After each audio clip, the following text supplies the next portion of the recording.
रही हूँ यहाँ पर। आपको कल मैंने बताई थी संविधान समितियां की, जो आपकी संविधान समितियां हैं उनमें आपकी कौन कौन सी इंपॉर्टेंट कमेटी है, और आज मैं आपको पढ़ाऊंगी संविधान के शोध। आप जानते हैं कि हमने अपने भारतीय संविधान को बनाने के लिए 60 देशों के संविधान को हमारे कॉन्स्टिट्यूशन मेकर्स ने पढ़ा था, और उस 60 संविधान में से आप सॉरी 60 देशों के संविधान में से हमारे कॉन्स्टिट्यूशन मेकर्स ने 10 देशों को सेलेक्ट किया था। तो वो 10 देश कौन से थे और हमने कहां से क्या प्रावधान लिया है, आपको केवल प्यारे बच्चों इतना याद रखना है। अभी केवल आप इस चैप्टर में जो पढ़ेंगे वो पढ़ेंगे जैसे फॉर एग्जांपल कि मौलिक अधिकार हमने कहां से लिए हैं, ठीक है। उसके बाद हम पढ़ेंगे कि भाई राज्य के नीति निर्देशक तत्व कहां से लिए हैं, मौलिक कर्तव्य कहां से लिए हैं, प्रस्तावना का विचार किस देश से लिया है, प्रस्तावना की भाषा किस देश से ली है। तो अभी केवल आपको यह समझना है कि कौन सी चीज किस देश से ली गई है, ठीक है। तो प्यारे बच्चों, अगर हम इसको ये जो आपकी स्लाइड पर लिखा है इसको बेटा अगर मैं शॉर्ट में लिखती हूं तो हम क्या लिखेंगे, हम यहाँ पे शॉर्ट में मैम लिखेंगे कि हमारा जो संविधान है, ठीक है, यानी हम कह सकते हैं कि जो भारतीय संविधान है यानी जो इंडियन कॉन्स्टिट्यूशन है, तो भारतीय संविधान को बनाने के लिए क्या किया गया था, मैंने आपको कल भी बताया था। भारतीय संविधान को बनाने के लिए 60 देशों के संविधान को पढ़ा गया था। क्या किया गया था, 60 देशों के संविधान को पढ़ा गया था। 60 देशों के संविधान को पढ़ा गया, इतनी बात आपको ध्यान रखनी है और ये आपको पता भी होना चाहिए। अब इन 60 देशों में से मैंने कल बताया था कि 60 कंट्रीज में से हमने 10 कंट्रीज को सेलेक्ट किया था,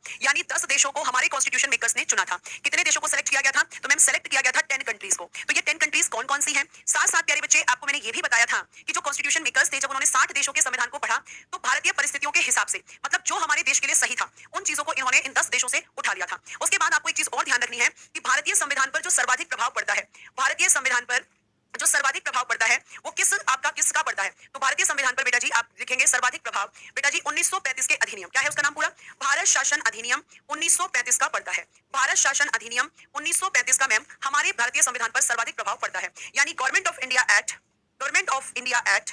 1935, गवर्नमेंट ऑफ इंडिया एक्ट 1935, ये हमारा इस पर सबसे अधिक प्रभाव पड़ता है। यानी 10 देश और 1935 के अधिनियम से हमारे कॉन्स्टिट्यूशन मेकर्स ने अकॉर्डिंग टू इंडिया, ठीक है, रहना इक्वल, इंग्लिश में इसने नहीं लिखा है क्योंकि बेटा बाइलिंगुअल फॉर्म में मैंने यहाँ पर लिखकर दे रखा है। ये पीडीएफ आपके पास जाएगी, बाइलिंगुअल की जो प्रॉब्लम है ये पीडीएफ से ही खत्म होगी क्योंकि वर्ड टू वर्ड हम इंग्लिश नहीं लिख सकते हैं। तो देखिए यहाँ पर ये पूरी चीज मैंने यहाँ पर लिखी हुई है, तो आपको परेशान होने की जरूरत ही नहीं है। फिर उसके बाद जो मैंने दूसरा लिखा है, ठीक है, वो भी मैंने लिखा हुआ है, भारतीय संविधान पर सर्वाधिक प्रभाव भारत शासन अधिनियम 1935 का पड़ा है। तो आप कह सकते हैं the government of India act 1935 has had the greatest influence on the Indian constitution. तो ये इंग्लिश मीडियम वाले बच्चों का यही समाधान मैंने निकाला है कि मैं टाइप पीडीएफ उनको दे दूंगी ताकि वो वर्ड टू वर्ड इंग्लिश पढ़ सकें, क्योंकि वर्ड टू वर्ड हिंदी और वर्ड टू वर्ड इंग्लिश लिखना पॉसिबल नहीं है बच्चे, ठीक है। अब यहाँ पे हम पीडीएफ का सहारा क्यों लेंगे, पहले पीडीएफ का समझ लीजिए, क्योंकि बहुत सारे बच्चे ऐसे हैं पीडीएफ से मत करो, पीडीएफ से मत करो। अब मैंने आपको कल भी बताया था कि पीडीएफ का सहारा हम केवल उन चीजों के लिए लेंगे जो कि आपकी कॉन्सेप्चुअल नहीं है बल्कि फैक्चुअल है, मतलब वो आपको पढ़ना ही पढ़ना है, ठीक है। तो आपका जो भारतीय संविधान है उस संविधान में किस किस देश में आपका क्या क्या प्रभाव पड़ा है, किस देश से हमने किन किन चीजों को लिया है, ये आपको प्यारे बच्चे यहाँ पर मैं बताने वाली हूँ। जैसे सबसे पहले हमने ब्रिटेन के संविधान से क्या क्या आपका लिखा, सॉरी क्या क्या हमने लिया है, ये हम यहाँ पर देखने वाले हैं। तो बच्चा अगर मैं आपसे यहाँ पर बात करती हूँ तो ब्रिटिश कॉन्स्टिट्यूशन से हमने सबसे पहले और सबसे ज्यादा पूछा जाने वाला जो क्वेश्चन है वो है बेटा जी संसदीय शासन पद्धति। हमने पार्लियामेंट्री सिस्टम को किस देश के संविधान से लिया है,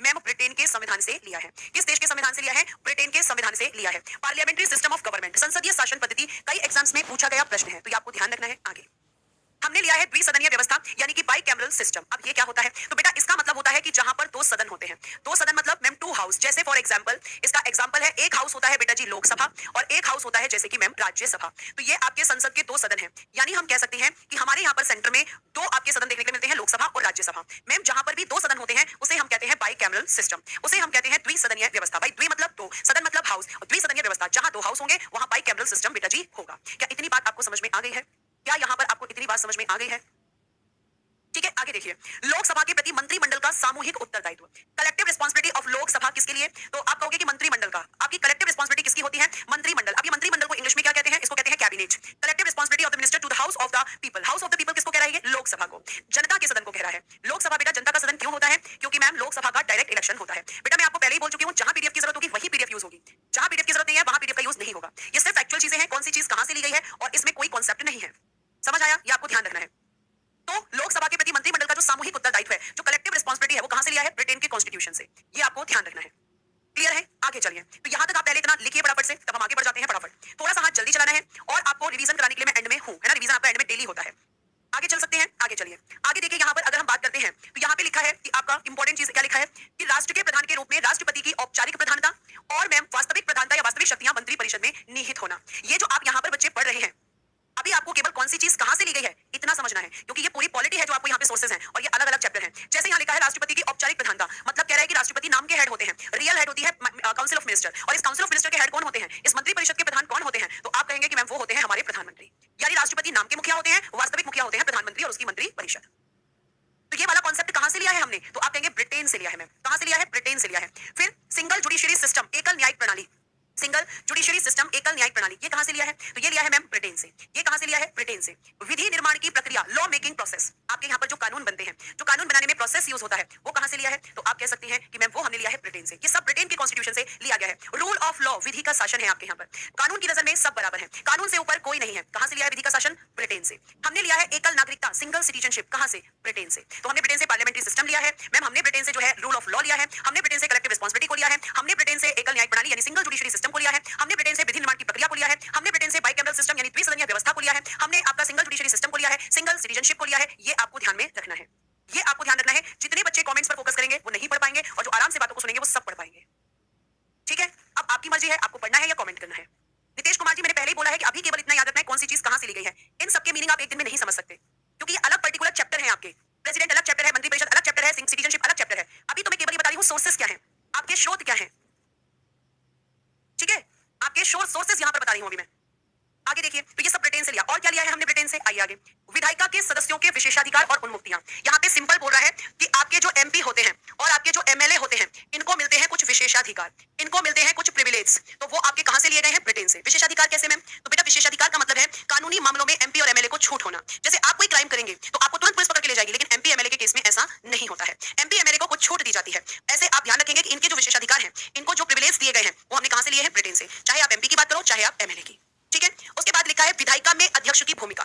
बेटा आपका एक होता है स्पीकर नाम का पद। स्पीकर कहां होता है या अध्यक्ष कहां पर होता है? देखो अध्यक्ष, इसको इंग्लिश में कहते हैं बच्चा स्पीकर, और ये आपका दो जगह पर होता है। एक तो होता है आपका लोकसभा में, और स्पीकर आपका होता है विधानसभा में।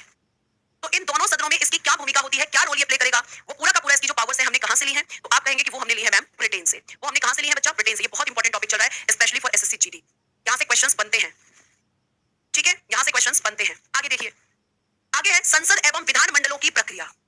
अब आपके देश में संसद क्या करती है मैम? पूरे देश का कानून बनाती है। और विधानमंडल क्या करता है? तो मैम ये राज्य में कानून बनाता है। जैसे यूपी का विधानमंडल अलग होगा, एमपी का अलग होगा, बिहार का अलग होगा। तो आप कहेंगे कि संसद और विधानमंडल में जो प्रोसीजर्स होते हैं, जो प्रक्रियाएं होती हैं, वो हमने कहां से ली हैं? ब्रिटेन से। और सर्वाधिक मत के आधार पर चुनाव जीत का निर्णय, जिसे आप कहते हैं शॉर्ट में अग्रता ही विजेता। अग्रता ही विजेता, first past the post system, first past the post system. यानी आपके यहाँ पर दो व्यक्तियों ने इलेक्शन लड़ा, फॉर एग्जांपल ए ने और बी ने। ए को मिले हैं आपके 60 वोट और इसको मिले हैं 40, तो कौन जीतेगा मैम? 60 वाला जीतेगा। जिसके पास ज्यादा वोट वो जीत जाएगा, वो विनर हो जाएगा। तो आपके यहाँ पर अग्रता ही विजेता यानी first past the post system हमने कहां से लिया है? ब्रिटेन से। कहां से लिया है? ब्रिटेन से। ठीक है, ये देखिए प्रेमा कह रही है आपने ब्रिटिश लिखा है और आप ब्रिटेन बोल रही हैं। बेटा एक ही बात है, एक ही बात है। तो ये जितनी व्यवस्थाएं आपने पढ़ी, ये सब कहां से लिया गया है मैम? सब ब्रिटेन से। सब कहां से लिया गया है? ब्रिटेन से। आगे आइए, फिर आपका दूसरा देश है आयरलैंड। दूसरा देश है आयरलैंड। यहां से सबसे ज्यादा पूछा जाने वाला क्वेश्चन, और वो क्वेश्चन है कि राज्य के नीति निर्देशक तत्व कहां से लिए गए हैं? Directive principles of state policy किस कंट्री से लिया गया है मैम? आयरलैंड से। आयरलैंड से क्या लिया है हमने? DPSP, directive principle of state policies. ठीक है, आगे चलते हैं। अब यहाँ पे सीधा बोल रहा है कि जो राज्यसभा है, इस राज्यसभा में 12 सदस्य मनोनीत होते हैं। 12 सदस्य क्या किए जाते हैं? मनोनीत। यानी कि इंग्लिश में क्या कहेंगे मनोनीत को? इंग्लिश में कहेंगे नॉमिनेट। नॉमिनेशन होता है इनका। ठीक है, तो राज्यसभा में 12 सदस्य मनोनीत होते हैं। इनको कौन करता है? राष्ट्रपति। राष्ट्रपति जब इनको मनोनीत करते हैं, तो ये वाला कॉन्सेप्ट हमने कहां से लिया है मैम? आयरलैंड से। और ये 12 मेंबर्स किस एरिया से होते हैं, किस क्षेत्र से होते हैं? तो साहित्य, कला, विज्ञान और समाज सेवा। साहित्य, कला, विज्ञान और समाज सेवा। राज्यसभा में 12 सदस्यों का नॉमिनेशन किस कंट्री से लिया गया है? आयरलैंड से। आयरलैंड से, ये ध्यान रखना। डीपीएसपी आयरलैंड से। राष्ट्रपति का निर्वाचक मंडल और पद्धति। निर्वाचक मंडल का मतलब क्या होता है मैम? Electoral college. यानी इसको हम कहेंगे कि राष्ट्रपति के निर्वाचन में कौन मतदाता होता है। राष्ट्रपति के निर्वाचन में कौन कौन वोट करेगा, ये हमने कहां से लिया है? आयरलैंड से। कौन कौन वोट करेगा, ये कॉन्सेप्ट हमने कहां से लिया है? आयरलैंड से। और राष्ट्रपति का निर्वाचन किस तरीके से होगा, ये भी हमने कहां से लिया है? आयरलैंड से। निर्वाचन किस तरीके से होगा, ये आपकी हो गई साधारण भाषा। तो ये दोनों हमने कहां से लिए? आयरलैंड से। कि वोटर्स कौन होंगे और इलेक्शन किस तरीके से होगा, दोनों कॉन्सेप्ट हमने कहां से लिए हैं? आयरलैंड से। बेटा अगर आपको मेरी एक सिंपल सी बात समझ नहीं आ रही कि एक दिन में आप पूरी पॉलिटी नहीं पढ़ सकते, तो फिर आपको फिर समझ ही नहीं आ रहा कि मैं कहना क्या चाह रही हूं। अभी आपको इनका मीनिंग समझना ही नहीं है, आपको केवल इतना समझना है कौन सी चीज कहां से ली गई है। ये आप ध्यान रखना। और अगर आप ध्यान नहीं रख रहे हो तो बहुत गलत बात है कि मैं बार बार एक चीज को रिपीट कर रही हूं। आप पूरी पॉलिटी को एक दिन में कैसे खत्म कर सकते हो? सोचो। हर चीज का मतलब आपको तब समझ आएगा ना जब पर्टिकुलर वो चीज आपको समझाई जाएगी, जब अलग से चैप्टर्स होंगे। आप इतनी सी बात सिंपल सी नहीं समझो कि अभी इतना याद रखो कौन सी चीज किस देश से ली गई है। ठीक है, आगे आइए। अब आता है यूएसए, थर्ड कंट्री है। एक मिनट रुक जाना बेटा, यहाँ पे ये टाइपिंग एरर है, इसको हटा देती हूँ मैं। ठीक है, अब देखो यहाँ पे सबसे ज्यादा जो फेवरेट क्वेश्चन है एग्जामिनर का कि ये बताइए फंडामेंटल राइट्स कहां से लिए गए हैं। अब आप कहेंगे फंडामेंटल राइट्स क्या होते हैं, तो ये अलग चैप्टर है बेटा। ठीक है, तो मौलिक अधिकार हमने कहां से लिए हैं? USA, United states of America. हमने अमेरिका से लिए हैं। फिर आपकी एक प्रस्तावना है जिसे आप उद्देशिका भी कहते हैं, जो मैं आपको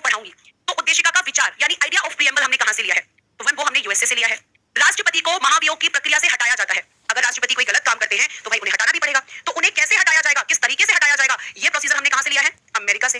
राष्ट्रपति को हटाने की जो प्रक्रिया होती है या प्रोसीजर होता है उसे कहते हैं महाभियोग, उसे कहते हैं इम्पीचमेंट।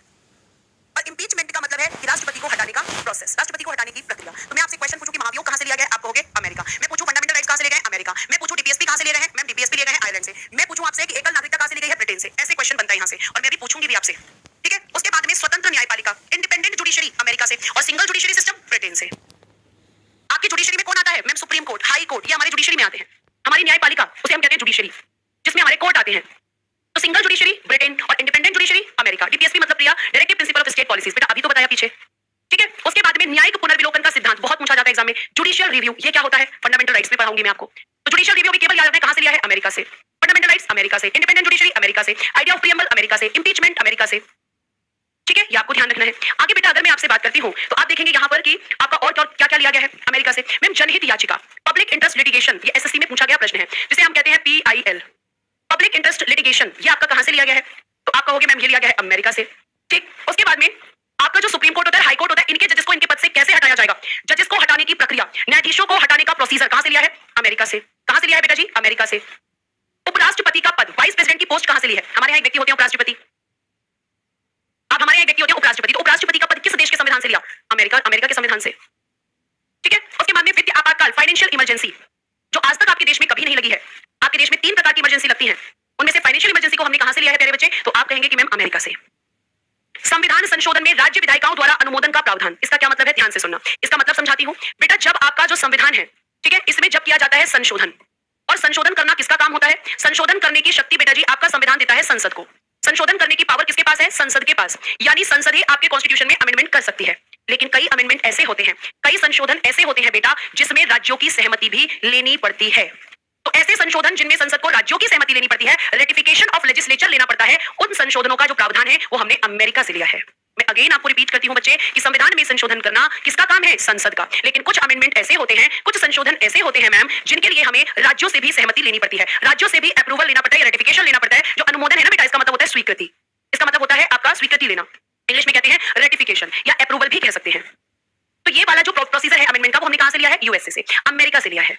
क्लियर है, क्या यहां तक आपको बात समझ में आ रही है, ठीक। आगे देखिए, अमेरिका के बाद आपका नेक्स्ट कंट्री है ऑस्ट्रेलिया, नेक्स्ट कंट्री है ऑस्ट्रेलिया। तो ये जो ऑस्ट्रेलिया है, इसके बारे में हम देख लेते हैं। ऑस्ट्रेलिया से आपका सबसे ज्यादा क्वेश्चन पूछा जाता है, समवर्ती सूची किस देश के संविधान से ली गई है, समवर्ती सूची किस देश के संविधान से ली गई है, तो भैया ऑस्ट्रेलिया। अब ये समवर्ती सूची क्या होती है बेटा, एक ऐसी सूची जिस पर केंद्र और राज्य दोनों ही सरकारें कानून बनाती हैं, ठीक है, जिसपे केंद्र और राज्य दोनों ही सरकारें कानून बनाती हैं। तो आप कहेंगे कि मैम वो है समवर्ती सूची, और उसे हमने ऑस्ट्रेलिया से लिया है। मैम हमने प्रस्तावना की भाषा, प्रस्तावना कहे या उद्देशिका कहे या प्रीएम्बल कहे, एक ही बात है। तो प्रस्तावना का विचार कहां से लिया था बेटा, एक बार कमेंट बॉक्स में तो बताना जल्दी से, एक बार कमेंट बॉक्स में तो बताना कि आइडिया ऑफ प्रीएम्बल कहां से लिया था। मैडम प्लीज हिंदी ज्यादा बोले, ठीक है बेटा। तो आप कहेंगे प्रस्तावना की भाषा ऑस्ट्रेलिया से, कॉन्करेंट लिस्ट समवर्ती सूची ऑस्ट्रेलिया से, और बच्चे सेंट्रल स्टेट रिलेशंस, केंद्र राज्य संबंध ऑस्ट्रेलिया से। वेरी गुड मैम, अमेरिका से। शाबाश जो बच्चे आंसर कर रहे हैं, बहुत बढ़िया जिन्होंने लिखा है अमेरिका, बहुत बढ़िया बेटा, शाबाश, ठीक है। संसद के दोनों सदनों की संयुक्त बैठक, joint session of both house of parliament. जब आपकी संसद की लोकसभा और राज्यसभा में लड़ाई हो जाती है, जब लोकसभा राज्यसभा आपस में झगड़ने लगती है ना बेटा, तो उनको एक साथ बुलाया जाता है कि आओ झगड़ा मत करो, आकर एक साथ बैठो, तुम्हारा झगड़ा खत्म करते हैं। तो उन दोनों को जब एक साथ झगड़ा करने के बाद बुलाया जाता है और एक साथ बिठाया जाता है, तो उसको कहते हैं ज्वाइंट सेशन। तो लोकसभा और राज्यसभा का जो ज्वाइंट सेशन आता है, वो हमने कहां से लिया है मैम, ऑस्ट्रेलिया से। वो हमने कहां से लिया है, ऑस्ट्रेलिया से, ठीक है, ये आपको ध्यान रखना है। आगे चलिए, नेक्स्ट कंट्री कौन सी है आपकी, कनाडा, कनाडा। और जब हम कनाडा की बात करेंगे तो यहाँ से सबसे ज्यादा जो क्वेश्चंस होते हैं, एक तो पूछा जाता है कि आपका संघीय शासन प्रणाली कहां से ली गई है, ठीक है। ये पूछा जाता है आपका जो सेंटर है वो आपका ज्यादा शक्तिशाली होता है राज्यों की अपेक्षा, मतलब सशक्त केंद्र, ये कहां से लिया गया है। तो आप देखेंगे यहाँ पर कनाडा के संविधान से हमने संघीय शासन प्रणाली यानी फेडरल सिस्टम को लिया है, फेडरल सिस्टम को लिया है। राज्यपाल द्वारा राष्ट्रपति के विचारात विधेयक सुरक्षित रखना, ये आपको समझ में आएगा जब मैं आपको गवर्नर पढ़ाऊंगी। तो आपके जो राज्यपाल है वो राष्ट्रपति के लिए कुछ बिल को रिजर्व कर लेते हैं, राष्ट्रपति के लिए कुछ बिलों को आरक्षित कर लेते हैं। तो ये हमने कहां से लिया है, कनाडा से। आपका केंद्र सशक्त होता है, स्ट्रांग होती है आपकी सेंट्रल गवर्नमेंट, किसकी अपेक्षा, स्टेट गवर्नमेंट की अपेक्षा। यानी केंद्र सरकार राज्य सरकार की अपेक्षा क्या होती है, शक्तिशाली, सशक्त होती है केंद्र सरकार। कहां से लिया है, कनाडा से। कहां से लिया है बेटा जी, कनाडा से, ठीक है। अवशिष्ट शक्तियों का सिद्धांत, principle of residuary powers, residuary powers, अवशिष्ट शक्तियां बेटा जी ऐसी शक्तियां जो संघ सूची, राज्य सूची और समवर्ती सूची में नहीं है। उसके अलावा एक सूची अवशिष्ट सूची होती है, और ये आपके ऐसी सूची होती है जिसमें नए विषयों पर कानून बनाया जाता है। और बेटा अगर हम बात करते हैं नए विषय पर जब कानून बनता है तो कौन बनाता है, संसद। तो अवशिष्ट शक्तियां हमने कहां से ली है, कनाडा से, ठीक है। आगे देखिएगा, राज्यों में राज्यपाल की केंद्र द्वारा नियुक्ति। आप तो कहोगे कि राज्यपाल की नियुक्ति राष्ट्रपति करते हैं। जी हाँ करते हैं, जी हाँ करते हैं बेटा। लेकिन आपको ध्यान रखना है कि केंद्र सरकार के कहने से करते हैं। राष्ट्रपति जी कोई भी काम अपनी मर्जी से नहीं करते, वो केंद्र सरकार के कहने से करते हैं, ये आपको ध्यान रखना है। तो राज्यों में राज्यपाल की नियुक्ति जो की जाती है वो भले ही राष्ट्रपति करते हैं, लेकिन केंद्र सरकार के कहने से। ठीक है, मुझे पता था अभी यहाँ पर ये वाला कॉन्सेप्ट पे क्वेश्चन उठने वाला है कि जो केंद्र राज्य संबंध है, बेटा सेंट्रल स्टेट रिलेशंस आपके कई तरीके के हैं। आज ही जाकर जरा ध्यान से डालना कि सेंट्रल स्टेट रिलेशंस जो है, या डालना कि ऑस्ट्रेलिया के संविधान से हमने क्या क्या लिया है, उसमें केंद्र राज्य संबंध भी आपके आएंगे। पहले एक बार चेक करना, उसके बाद सही और गलत का डिसीजन करना। ठीक है, उसके बाद सही और गलत का डिसीजन करना बेटा। उसके बाद में उच्चतम न्यायालय का परामर्शी न्याय निर्णय, यानी आपका जो सुप्रीम कोर्ट होता है उसके पास होता है परामर्शी क्षेत्राधिकार। आप इसको शॉर्ट में लिख सकते हैं, परामर्शी क्षेत्राधिकार यानी advisory jurisdiction. Advisory jurisdiction, advisory jurisdiction. और ये एडवाइजरी जुरिस्डिक्शन किसके पास होता है? सुप्रीम कोर्ट के पास, जिसमें बेटा आपका सुप्रीम कोर्ट या उच्चतम न्यायालय राष्ट्रपति को सलाह देता है, एडवाइस देता है, परामर्श देता है। तो सुप्रीम कोर्ट जो राष्ट्रपति को सलाह देता है, परामर्श देता है, वो कॉन्सेप्ट हमने कहां से लिया है? कनाडा से। ठीक है, आगे चलिए। अब आपका यहां पे एक है जापान। जापान से केवल हमने आर्टिकल 21 को लिया है, और आपको ध्यान रखना है कि आर्टिकल 21 क्या है, तो ये मैं फंडामेंटल राइट्स में आपको पढ़ाऊंगी। तो आप कहेंगे जापान के संविधान से अनुच्छेद 21 में वर्णित विधि द्वारा स्थापित प्रक्रिया। विधि द्वारा स्थापित प्रक्रिया यानी हम कह सकते हैं according to procedure established by law. ये केवल हमने जापान से इतना ही लिया है। ठीक है, आगे चलते हैं। नेक्स्ट कंट्री है बेटा जी साउथ अफ्रीका, दक्षिण अफ्रीका। यहां से सबसे ज्यादा आपका क्वेश्चन पूछा जाता है आपका कॉन्स्टिट्यूशन अमेंडमेंट का प्रोसीजर हमने कहां से लिया है। ठीक है, तो आप यहां पे ध्यान रखेंगे कि दक्षिण अफ्रीका के संविधान से हमने लिया है संविधान संशोधन की पद्धति, method of amendment of constitution, यानी संसद किस तरीके से संविधान में संशोधन करेगी, वो पूरा प्रोसीजर हमने कहां से लिया है? साउथ अफ्रीका से। ठीक है, आगे देखिए। राज्यसभा के सदस्यों का निर्वाचन, आपका एक सदन है राज्यसभा, और राज्यसभा के सदस्यों का जो निर्वाचन होगा वो कैसे होगा, किस तरीके से किया जाएगा, तो आप कहेंगे कि वो प्रोसीजर हमने लिया है दक्षिण अफ्रीका से। राज्यसभा के सदस्यों का निर्वाचन बेटा जी इनडायरेक्ट इलेक्शन होता है, यानी अप्रत्यक्ष निर्वाचन होता है। तो आपको ध्यान रखना है कि जो अप्रत्यक्ष निर्वाचन वाला राज्यसभा के सदस्यों के लिए प्रोसीजर है वो हमने कहां से लिया है? साउथ अफ्रीका से। ठीक, आगे चलिए, आगे चलते हैं। कुछ बच्चे, हम हर बैच में यही हालत होती है, कभी नहीं सुनते हैं टीचर की बात, केवल अपनी बात, केवल अपनी बातें कहनी है। और अगर आप यहाँ पे नहीं चीजों को सुनेंगे, नहीं समझेंगे, तो बेटा कोई भी टीचर आ जाए आपको नहीं समझा सकता, क्योंकि आपका पूरा फोकस है कि मैंने कमेंट किया है और मैम मुझे उसका आंसर दे। मैं किसी का कमेंट बीच क्लास में नहीं लूंगी, पूरी क्लास डिस्टर्ब हो जाती है। आपके कमेंट्स लूंगी मैं एंड में। ठीक है, आप इसके लिए बुरा मान रहे हैं, आप मान सकते हैं, लेकिन ये बुराई आपकी भलाई के लिए है। अभी आपको समझ में नहीं आ रहा है। आगे देखिए, सोवियत संघ या रशिया से हमने क्या लिया है? तो बेटा जी फंडामेंटल ड्यूटीज। एक है आपके फंडामेंटल राइट्स, वो लिया अमेरिका से, मतलब मौलिक अधिकार, और एक है मूल कर्तव्य यानी फंडामेंटल ड्यूटीज, वो लिए हमने रशिया से। इतनी बात समझ में आ रही है? आगे चलिए। प्रस्तावना में न्यायिक आदर्श, यानी कि आपकी जो प्रीएम्बल है बेटा, इसमें 3 न्याय की बात की गई है, और वो 3 न्याय कौन से हैं? 3 न्याय। तो एक तो है बेटा जी सोशल जस्टिस, यानी कि सामाजिक न्याय। सोशल जस्टिस आप खुद लगा लेंगे, न्याय को कहते हैं जस्टिस। एक है बेटा जी इसमें आर्थिक न्याय, यानी कि इकोनॉमिक जस्टिस, और एक है बेटा यहाँ पर आपका राजनीतिक न्याय, यानी कि पॉलिटिकल जस्टिस। तो ये तीनों न्याय हमने किस देश के संविधान से लिए हैं? आप कहोगे रशिया से। इसके अलावा बेटा अगर आप ध्यान रखेंगे तो आपकी जो 5 ईयर प्लान है, 5 ईयर प्लान, जिन्हें आप कहते हैं पंचवर्षीय योजना, ये भी हमने कहां से ली है? रूस के संविधान से। 5 ईयर प्लान, पंचवर्षीय योजना, ये भी हमने कहां से लिया है? तो आप कहेंगे मैम हमने लिया है इसको रशिया से। सुनिए, मैं आपके क्वेश्चन का आंसर दे चुकी हूं, प्लीज आप एक बार चेक कर लें, उसके बाद गुस्सा करें। ठीक है बेटा, थोड़ा सा टीचर की भी सुन लो कि जो केंद्र राज्य संबंध है वो कई प्रकार के हैं, और जो मैंने आपको बताया है वो कनाडा से ही है, और विद प्रूफ मैं आपको इसका दे सकती हूं, विद प्रूफ। किताबों में भी, आपके गूगल पे भी। आपको बोल रही हूं मैं बार बार, लेकिन आप मेरी बात नहीं सुन रहे हैं, ये बहुत गलत बात है। ठीक है, आगे आइए। फ्रांस का संविधान, फ्रेंच कॉन्स्टिट्यूशन, या फ्रेंच आपके, अगर हम बात करते हैं आपके फ्रांस के संविधान की, तो प्यारे बच्चे आप देखें यहाँ पर गणतंत्रात्मक शासन प्रणाली, रिपब्लिकन सिस्टम ऑफ गवर्नमेंट, आपके यहाँ पर कैसा है? मैम रिपब्लिकन सिस्टम है। तो हमारे यहाँ पर जो रिपब्लिकन सिस्टम है, जो गणतंत्रात्मक शासन प्रणाली है, वो हमने कहां से लिया है? तो आप कहोगे कि मैम वो हमने फ्रेंच कॉन्स्टिट्यूशन या फ्रांस के संविधान से लिया है। कहां से लिया है बेटा? तो आप कहोगे मैम हमने वो फ्रांस के संविधान से लिया है। ठीक है, आगे देखिए, नेक्स्ट क्या लिया है? सबसे ज्यादा जो पूछा जाता है, स्वतंत्रता, समानता और बंधुत्व का सिद्धांत। ये तीनों वर्ड्स बेटा, ये तीनों शब्द आपकी प्रस्तावना में है, आपके प्रीएम्बल में है, और ये क्वेश्चन डायरेक्टली एग्जाम्स में आया है कि स्वतंत्रता, समानता और बंधुत्व शब्द को किस देश के संविधान से लिया गया है? तो आप कहेंगे मैम फ्रांस के संविधान से, आप कहेंगे मैम फ्रेंच कॉन्स्टिट्यूशन से। सनी कह रही है कॉन्स्टिट्यूशन में लिखे हुए सोर्सेस है। ऑफ कोर्स बेटा, 10 देशों से जो जो हमने लिया है वो लिखा हुआ है, मैं भी तो वही पढ़ा रही हूँ जो लिखा हुआ है कॉन्स्टिट्यूशन में। ये मेरा अपना बनाया कॉन्स्टिट्यूशन नहीं है, ये कॉन्स्टिट्यूशन मेकर्स का ही कॉन्स्टिट्यूशन है। ठीक है, ये आप ध्यान रखना। आगे चलिए, अब आपका एक लास्ट बचता है जर्मनी, और जर्मनी से हमने लिया है इमरजेंसी प्रोविजंस। जर्मनी से हमने क्या लिया है? इमरजेंसी प्रोविजन लिया है, केवल आपातकालीन उपबंध। इसकी इंग्लिश ठीक कर लीजिएगा, आपात उपबंध यानी कि इमरजेंसी प्रोविजन। मैं ठीक कर देती हूँ इंग्लिश, इमरजेंसी प्रोविजन,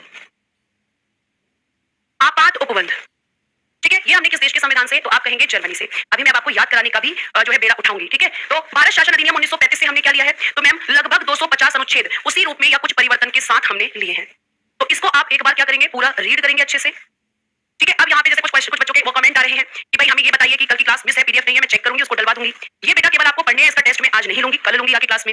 और कल मैं आपको पढ़ाऊंगी अनुसूचियां, कल मैं आपको पढ़ाऊंगी शेड्यूल्स। तो जब मैं टॉपिक एडवांस में बता दिया करूं तो एक बार इसको पढ़ लिया करो। कल मैं सबसे पहले आकर इसका रिवीजन कराऊंगी, इसके आगे आज आपको कुछ नहीं पढ़ाऊंगी, क्योंकि ये भले ही आपका आज हो चुका है, लेकिन आप इसको पूरा पढ़ेंगे अच्छे से। कल आते ही मैं आपको रिवीजन दूंगी, पीडीएफ बिल्कुल मैं आपको दूंगी। ये आप ध्यान रखें कि आपको ये चीजें बहुत अच्छे से ध्यान रखनी है कि यहाँ से क्वेश्चन बनता है, तो आपके कौन सी चीजें कहां से ली गई हैं, ये कल आप पढ़ के आएंगे। आते ही सबसे पहले मैं कम से कम 5 से 7 मिनट तुम्हारा टेस्ट लूंगी और उसके बाद मैं तुम्हें शेड्यूल्स पढ़ाऊंगी, अनुसूचियां पढ़ाऊंगी। ठीक है, आज इतना ही मैं पढ़ाऊंगी बेटा, बेसिक से ही सब पढ़ाया जा रहा है। ये आपको बेसिक इसलिए नहीं लग रहा क्योंकि एक दिन में आपने सारे कॉन्स्टिट्यूशन के सोर्सेस को देख लिया है। ठीक है, तो ये आप ध्यान रखेंगे कि ये धीरे धीरे आपको जब मैं पॉलिटी खत्म करने जाऊंगी, आपके पास हर एक प्रश्न का उत्तर होगा। ये मेरा तुमसे वादा है, और बताओ इससे ज्यादा क्या बोलूं। तो आज के लिए thank you so much, bye bye, take care and good day everyone.